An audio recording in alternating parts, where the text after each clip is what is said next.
ভারতে ক্রিকেট আর বলিউড দুটি আবেগ, দুটি ধমনী যেন এক সুতোয় গাঁথা। আর যখন এই দুই দুনিয়া একসাথে মিশে যায় তখন তৈরি হয় এক অনন্য ম্যাজিক। MS ধোনি কিংবা কপিল দেব তাদের জীবনভিত্তিক সিনেমা দর্শকদের মন জয় করে নিয়েছে অনেক আগেই। এবার সেই কাতারে যুক্ত হতে চলেছে আরেক কিংবদন্তি, দাদা সৌরভ গাঙ্গুলি, যার নেতৃত্বে ভারতীয় ক্রিকেট পেয়েছিল নতুন আত্মবিশ্বাস, নতুন দিশা।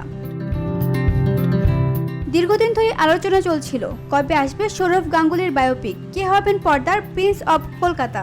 শেষমেশ সব জল্পনার অবসান রাজকুমার রাও নিজেই নিশ্চিত করেছেন, তিনি হচ্ছেন সিনেমার সৌরভ গাঙ্গুলি।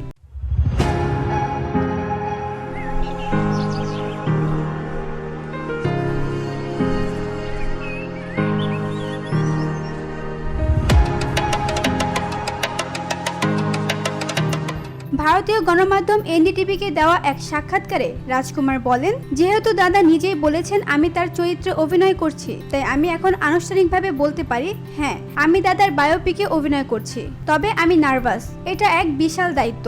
এই চরিত্রে রণবীর কাপুর, আয়ুষ্মান খুরানার মতো নাম উঠে এলেও শেষ পর্যন্ত সৌরভ গাঙ্গুলির আশীর্বাদ পেয়েছেন রাজকুমার এবং তিনি প্রস্তুত নিজের সেরাটা দিতে।